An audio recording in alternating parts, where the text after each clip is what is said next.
আমি কুন্তলা মজুমদার, সহকারী শিক্ষক, গোপীনাথপুর সরকারি প্রাথমিক বিদ্যালয়, নগরকান্দা, ফরিদপুর। আমার উদ্ভাবনী গল্পে সবাইকে স্বাগতম।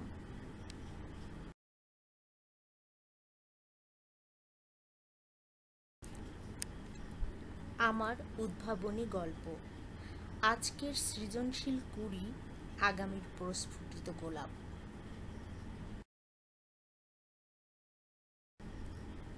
আমি ২০১৩ সাল থেকে প্রাথমিক বিদ্যালয়ের শিশুদের সাথে কাজ করছি। প্রাক প্রাথমিকের নিয়োগ হওয়ার সুবাদে ছোট্ট শিশুদের সাথে খুব কাছ থেকে দেখার ও জানার সুযোগ হয়েছে।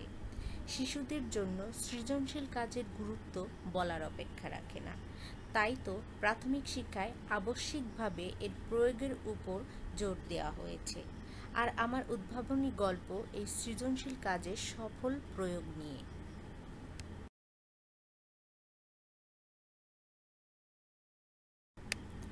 আমি চেষ্টা করি সৃজনশীল কাজগুলোর সফল প্রয়োগের মাধ্যমে শিশুদের মধ্যে আগ্রহ তৈরি ও সুপ্ত প্রতিভা বিকাশকে ত্বরান্বিত করতে।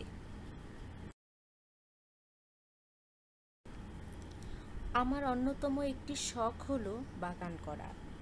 তাই এই শখ পূরণে আমাকে গাছ লাগানো ও এর যত্ন সম্পর্কে জানতে হয়।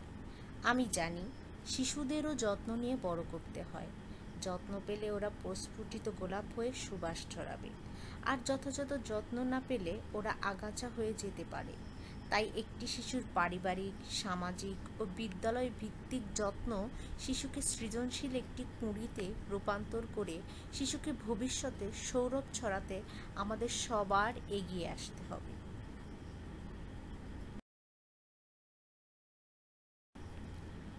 আমি কাজ করি প্রাথমিক বিদ্যালয়ের একটি তৃণমূল পর্যায়ে। এখানে প্রায় ৩০ থেকে ৪০% শিশুর মা বিদেশে থাকে উপার্জনের জন্য। যেখানে ওরা মায়ের মমতা থেকে বঞ্চিত, সেখানে ওদের জন্য সৃজনশীলতার চর্চা পারবে ওদের মানসিক যত্ন নেওয়ার পাশাপাশি সঠিক বিকাশ ঘটাতে। তাছাড়া এখানে শিশুদের যথাযথ পারিবারিক পরিবেশের অভাব প্রায় ৫০% শিশুদের পরিবারে, যা শিশুর বিকাশে অন্যতম অন্তরায় হিসেবে কাজ করে।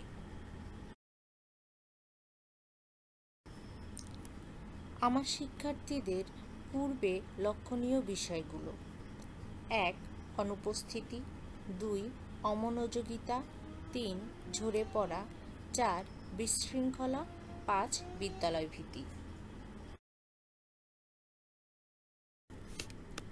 এ লক্ষ্যে আমার গৃহীত পদক্ষেপগুলো: মা ও অভিভাবক সমাবেশের মাধ্যমে সৃজনশীল কাজের গুরুত্ব আলোচনা, উঠান বৈঠকের মাধ্যমে কমিউনিটি পর্যায়ে সৃজনশীল কাজের গুরুত্ব আলোচনা, শিশুবরণ ও হাতেখড়ি উৎসব পরিচালনা, চারু ও কারুকলার কাজ অনুশীলন, ছড়া, নাচ ও গানের অনুশীলন, গল্প বলা অনুশীলন,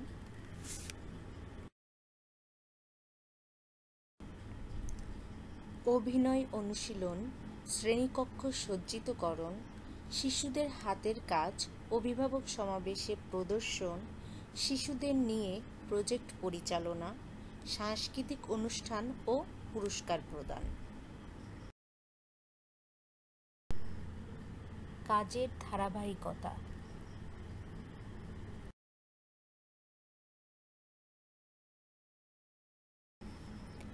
মা ও অভিভাবক সমাবেশের মাধ্যমে সৃজনশীল কাজের গুরুত্ব আলোচনা,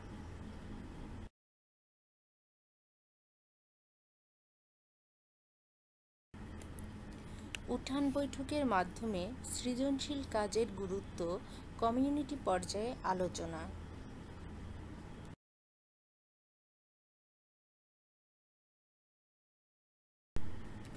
বছরের শুরুতে হাতেখড়ি ও শিশুবরণ উৎসব পরিচালনা।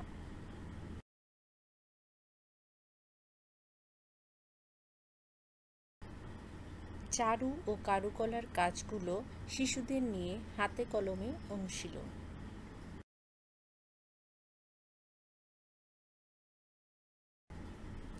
ছড়া, নাচ ও গানের অনুশীলন।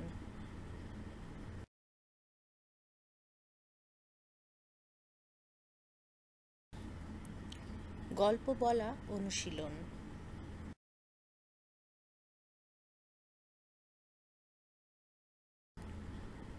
শিশুদের অভিনয় অনুশীলন।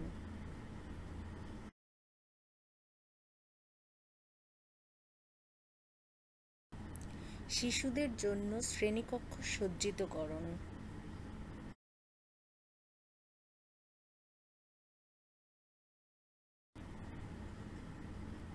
অভিভাবক সমাবেশে শিশুদের হাতের কাজ প্রদর্শন।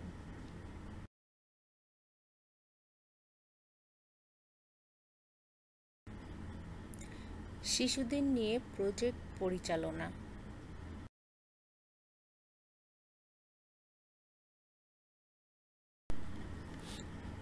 শিশুদের নিয়ে সাংস্কৃতিক অনুষ্ঠান পরিচালনা ও পুরস্কার প্রদান। চলুন দেখে নেই আমার ক্ষুদে বাহিনীর কিছু সৃজনশীল ভিডিও।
কারণ ওই পাশে ঘাস ওরা খেতে পারত না। ওই পাশে একটি নাট্যকোষ ছিল। তারপরে ওইখান থেকে একটি ছাগল যেতে লাগলো ওই ঘাস খেতে। ওই ক্ষুধার্ত নাট্যকোষটা বললো, হি হি হি, তোকে এবার খাবো। তারপরে ওই ছাগলটা বললো, না আমাকে খেয়েও না, আমার মেজো ভাই আসছে, ওকে খেয়েও। তারপরে নাট্যকোষটা বললো, তবে রে যা। তারপরে ওই মেজো ছাগলটা আসলো, তারপরে বললো তোকে আবার খাবো। তারপরে মেজো ছাগলটা বললো, আমার বড় ভাই আসছে, ওকে খেয়েও। তারপরে ও ফুল গেল। তারপরে বড় ভাই আসলো, ওই বড় ভাই গেল। তারপরে নাট্যকোষটা বললো, তোকে তো এবার খাবোই খাবো।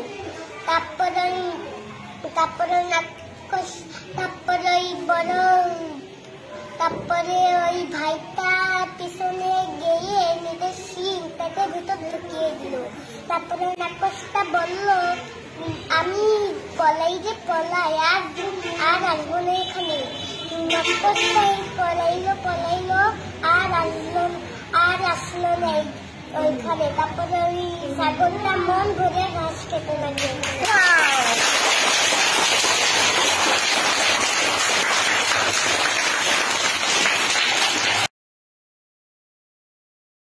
খোদা, বাড়িতে তো কোনো ঘাস নেই, পাড়ায় ঘাস আছে, যাই।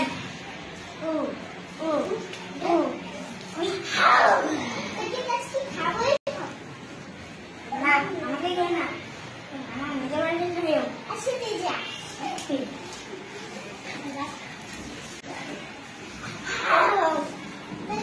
খাবোই খাবো। আমাকে খেও না, আমার বড় ভাই খেয়েছে। আচ্ছা খাবোই আমাকে খাবি। দাঁড়া, মস্ত দেখাচ্ছি।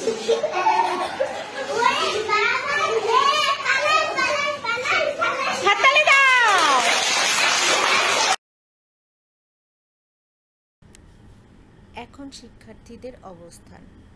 আমি আমার শ্রেণীকক্ষে সৃজনশীল কাজগুলোর সফল প্রয়োগের মাধ্যমে বিদ্যমান সমস্যাগুলোর সমাধানের সাথে এখন অনুপস্থিতির হার ও সেই সাথে ঝরে পড়ার হার 0% করতে সফল হয়েছি, যা একজন শিক্ষক হিসেবে আমার কাছে আত্মসন্তুষ্টির বিষয়।